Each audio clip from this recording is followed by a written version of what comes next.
フォールアウト 2BB ガンプレイ、始まってます。前回はアロヨウたち、クラマスの街にてあんなことをしたりお仕事をしました。その過程でコンパニオンのスリクをゲット。今回からはやっと戦闘系のクエストも食べていけるようになりました。ってことで、ひとまずスリク氏の持ち物チェックから。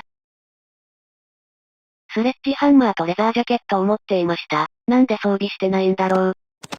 で初期装備のスレッジハンマーは、敵を吹っ飛ばす特性を持っているのですが、これを仲間に持たせると、敵を吹っ飛ばしては追いかけるのを繰り返し、AP を無駄に消費してしまうのでかなり微妙です。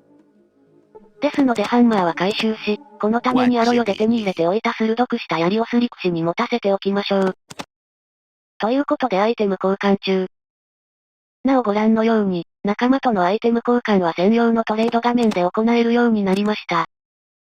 前作では、普通の NPC と同じように買い物画面から物々交換をするか、あるいはすり取らなければ仲間に渡したアイテムが受け取れなかったため、これは大きく改善された要素ですね。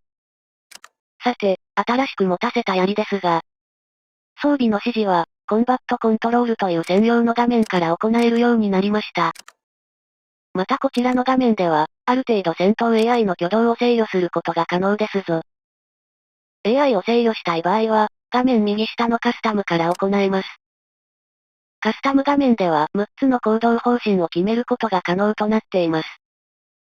ただし全ての指示が出せるわけではなく、例えばスリク氏には弱っている相手を狙わせられなかったりなど、コンパニオンによっては出せない指示もあったりするので注意です。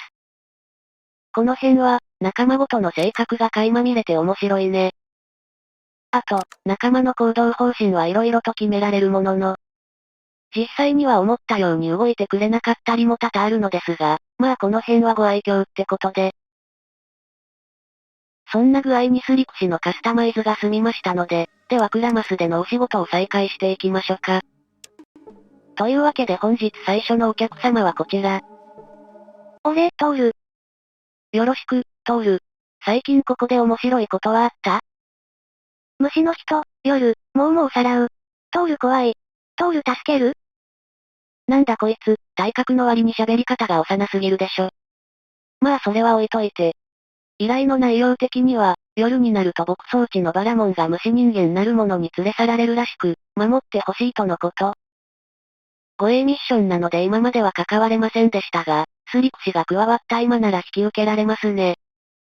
ああ、いいよ、トール。バラモンの護衛を手伝うよ。あんた、トール助けてくれる。もう腹っぱ。今、いい？今からバラモンの護衛を手伝うよ、トール。スリクがね。そしてファストトラベル。からのいきなりバトル。目の前に現れたのはラットスコルピオン。こいつが虫人間の正体か。まあこんな奴楽勝で倒してやりますけど助けて逃がして。行け、スリク。オーケー、楽勝だったぜ。見たかいトール君、たった1ターンで凶悪な虫人間を滅ぼす、我々の圧倒的勇姿を。トール、悪夢好き。トール、ありがと。虫の人悪いやつ、虫の人、もう食べさせない。君のもう襲う奴らを止められたらいいな。ああ、つまりバラモンをね。俺たち二人がここにいれば、誰も邪魔できないだろう。おや、サソリは退治したと思ったのですが、今の悪夢殿の口ぶりからして一匹倒しただけでは解決していないのかな？ってことで、まだ何か周囲にいたりしないかチェックしてみましょう。木の陰に怪しい二人組発見。へえ。俺たちを手伝いに来たのか、違うのか？興味があれば、あんたにぴったりの仕事があるんだが。こんな町外れのバラモン農場を見に来るなんて、何が目的でしょうね。しかもこっそりと。まあ仕事を提案してきたので、ちょっと内容を聞いてみましょう。報酬によってはやらんこともない。とっとと消えろ。俺たちは忙しいんだ。は？自分から仕事あるよって言っておいていざやるって言ったら拒否するとかこいつ悪人確定。といきなり断られたのは不可解だったので、原因を調べてみたところ、どうやら主人公のクラマス内での評判が低くなければ受けられないようです。そしてこの人たちは町では干し肉店を経営しており、店のそばにはバラモンの屠殺場があるのですが、牛の所有者を識別するためバラモンに当てている焼き印は、なぜか不揃いのようです。なんででしょうね。まあ要は、バラモンをさらう虫人間の正体はラットスコルピオンではなくこの二人組だったわけですが、この人たちを牛泥棒として問い詰めるルートはカットされてしまったらしく、彼らに正義の鉄槌を下すことはできなくなっています。とはいえこのクエスト自体がクリア不能というわけではなく、エリア東側にまだ生息しているラットスコルピオンの群れを全滅させればクリアできるので、こちらを買って帰るとしましょう。ってことで楽勝で楽に全滅。そしてサソリどもを駆逐すると画面が暗転。二人組も姿を消してクエスト完了となります。ってなわけでお仕事完了。いやー汗水流して人のために働いた後は気分がいいですね。ちなみに、先ほどの二人組の店というのがこちら。戦術の通り、バラモンの焼き印について指摘しても脅されてしまうだけで、摘発などはできません。ですがこのままでは不完全燃焼なので、ここは僕らの手で正義を見せて差し上げます。すぐに出て行け。でないと兄弟と二人がかりでお前の頭をすりつぶしてやるぞ。奴らのバラモンにケチつけたら怒られた。短気すぎでしょ。二人で一人で戦うのは怖いんですかー。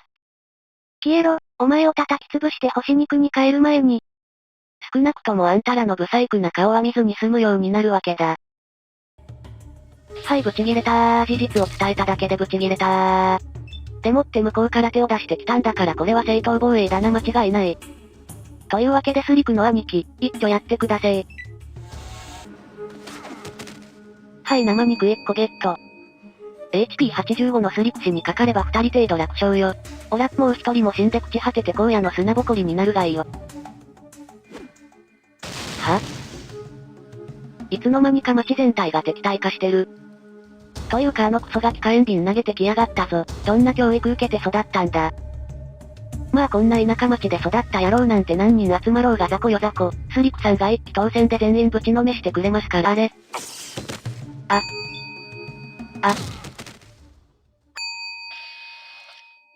あれYou have perished.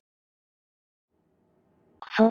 いつか殲滅プレイ始めた時は真っ先に滅ぼしに行くからな。覚えてろ。ってことで、バラモンの護衛クエストは一応完了しましたので、これ以上は関与しないってことにして。続いては、行方不明になったトイレトレーニングスマイリーさんの捜索を進めてみますか。でクラマスで暮らしていたスマイリーさんがどこに姿をくらましたのかですが、ここで街の外に出てみると、ご覧の通り、行方不明という割に具体的な場所が地図に追加されています。では早速行ってみましょう。トキシックケイブ。ガバ翻訳すれば有毒洞窟って感じでしょうか。そいじゃいざ鎌倉。いきなり月光が突っ込んできた。しかしこの月光は最弱のリトル月光。スリク氏の槍三連撃が決まり、楽勝で一撃粉砕。そして洞窟の奥を見てみますと、なんかヤバそうな色をした液体がそこら中を濡らしていました。また、洞窟奥には小さな月光だけでなく、ゴールデン月光までいる始末。ゴールデン月光は HP が45とかなりタフであり、回避性能も高く防御力も備えているためなかなか倒せません。おまけに AP も高いので引き打ちで戦うのも難しく、序盤に出てくる動物の中では結構な強敵です。複数体が相手ではさすがにスリク氏でもきついので、初めは悪夢殿で誘導しつつ、撃破を狙っていたのですが、なんかずっと逃げ続けるばっかりなので飽きてきちゃった。とはいえまだ攻撃手段持ってないし。いや、もしかすると、あれを使えばいけるかな？ということで悪夢殿。あえて緑の床に飛び込むことで、自分に近寄ってきた月光に液体を踏ませる道連れ攻撃を試みる模様。じゃ踏むよー。あう。引く。あと一歩ぐらい下かな？さあおしっこ色の月光め、こっちに近づくがいい。あれ？なんかダメージ入ってなかったけど、これ踏めてないのかな？ならばあと一歩左に行けば OK でしょう。ダメでした。こいつ緑踏んでるのに全然効いてないじゃん。アロヨの村の月光はダメージ受けてたのになんでどうして。結局スリク氏に頑張っていただきました。ああもうこれじゃあ緑踏み損だよ。という具合に結構苦戦させられましたが、8分ほど戦い続けてどうにか制圧完了。ですがスマイリーさんの姿はこの辺りでは見当たりません。そして洞窟の奥に来てみれば、そこにはさらなる下層へと続くはしごが。さてこちらのエリア、出現する敵は相変わらずのリトル月光とゴールデン月光のみ。ただし1点だけ、洞窟入り口とは決定的に違う部分がありまして、なんと途中の通路が緑の液体で満たされており、踏んでいかなければ先へ進めなくなっています。液体の上では一歩進むたびに大体2ダメージ、これではただじゃ済みませんね。そんな危険地帯に今回迂闊にも足を踏み入れてしまったわけですが、最終的にどうなったかというと、2匹に勝てるわけないだろ、いい加減にしろ、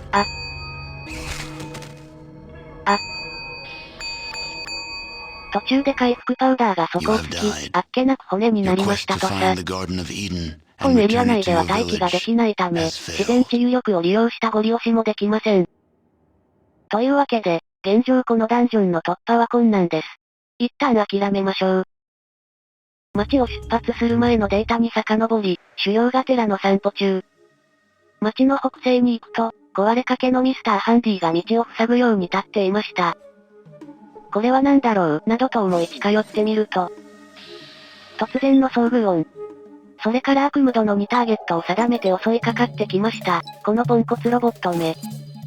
まあ足は破損してるみたいですし悪夢度のしか狙ってこないので、逃げ回っていればあとはスリクシが勝手に処理してくれることでしょう。にしてもこの頃のミスターハンディは大きいね。スーパーミュータントぐらいあるんじゃないかしら。はい撃破。さてこのハンディ君。何かを守るようにして立っていましたが、奥には一体何があるのでしょうか？林の向こうへやってきた我々が見たものとは？壊れたベルチバードだ。これは空飛ぶ乗り物でしょうか？その傍らには、乗っていたと思わしき人の残骸が2つほど落ちていますが、画面左下のモニターメッセージによれば、エンクレイブのガードなるものの遺体のようです。エンクレイブ。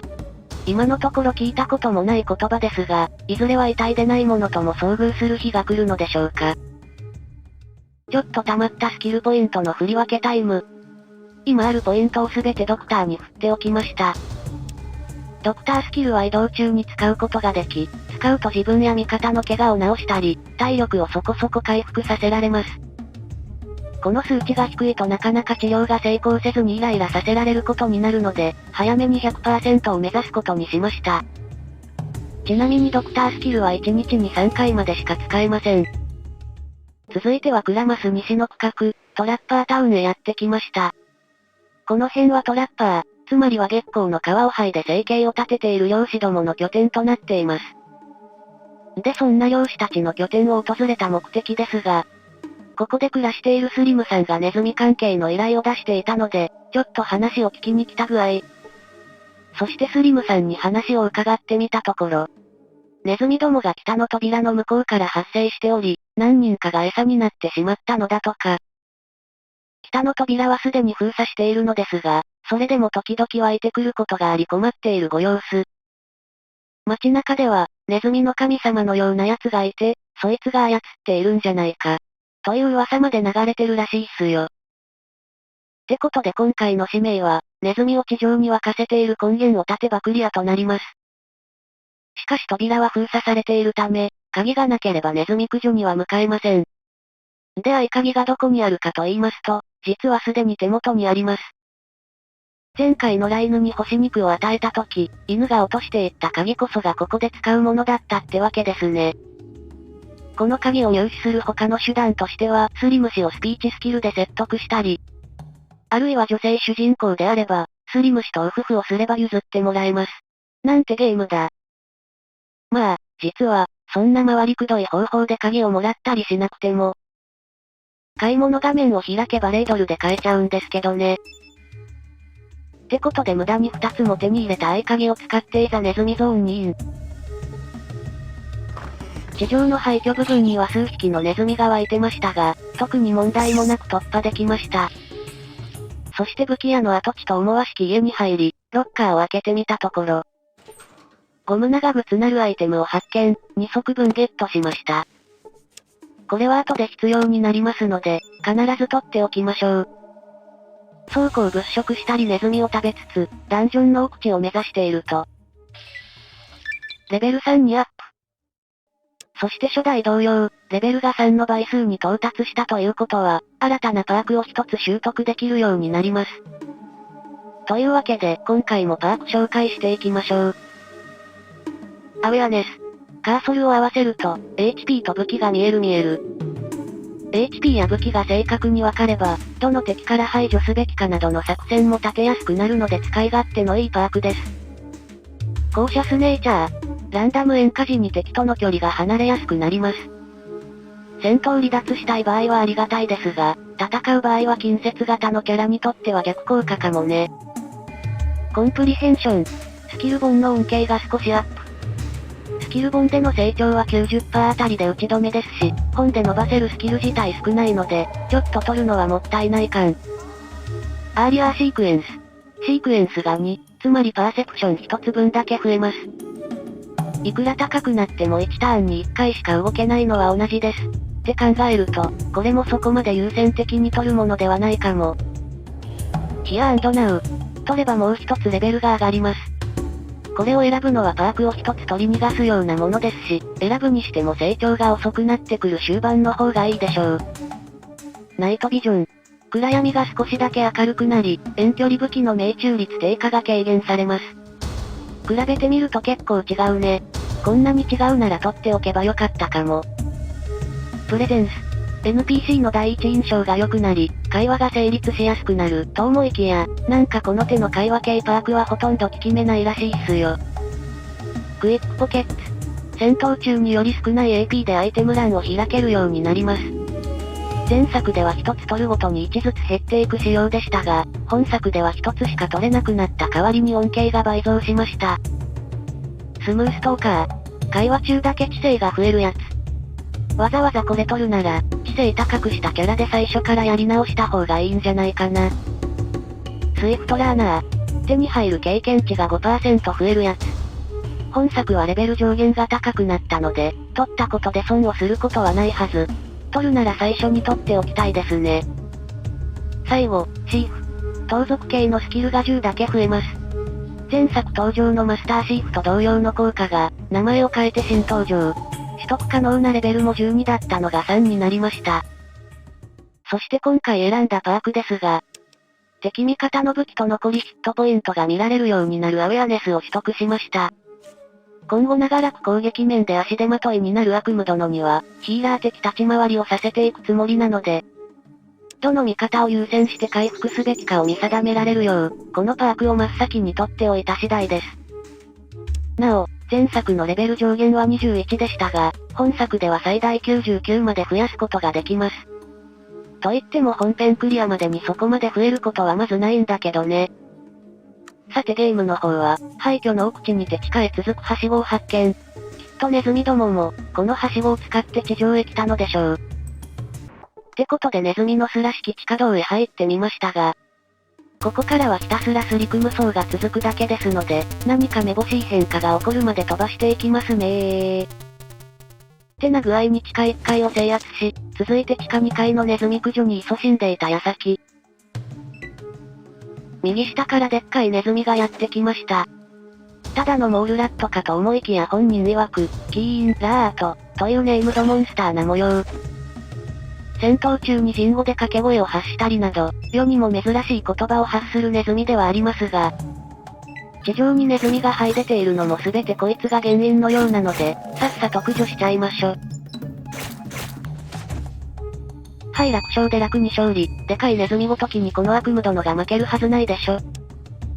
そしてクエストのキルザラットゴッドも完了し、トラッパータウンに平和が訪れました。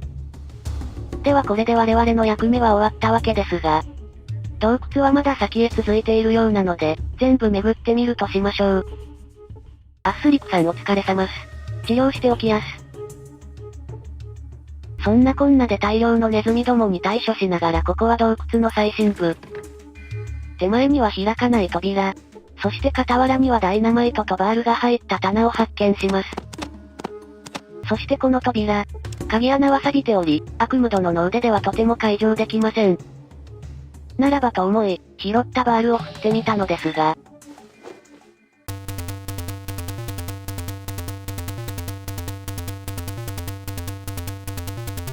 無理ですね。この扉はバールでは叩き破れないようなので、素直にダイナマイトを使いましょ。じゃ爆破しますよを押します。ドーン。さてはしごを登った先には何があるのでしょうか。はしごを登ると、そこは地上でした。そしてここは、トラッパータウンとはフェンスを隔てた向こう側の世界。行くにはネズミどもの巣窟をくぐり抜ける必要があるためか、町の人は誰もここに来たことがないようです。誰もフェンス越えようと思わなかったのかな。でそんな前人未到の場所には珍しいものが置いてあったりするものです。その珍しいものというのが、こちらの生かした車のゴミ。車はお釈迦になっており動きはしないようですが、綺麗なパーツが一つ残っており、車の中から燃料電池レギュレーターを入手することができました。嬉しいね。この道具の効果としては、車に取り付けると燃費が良くなるといったもの。でも悪夢殿は肝心の車を持ってないので、こんなものだけ持っていても意味はないですね。まあ今後動く車が手に入った時のために、一応もらっておくとしましょう。じゃ取るもの取ったのでそろそろおいとましましょか。あ、帰りもネズミ洞窟を通ります。めんどい。といった感じで今回はここまで。次回は今回失敗した緑の毒液の洞窟に再戦。今度こそスマイリーさんの救助を果たしていきますぞ。続きます。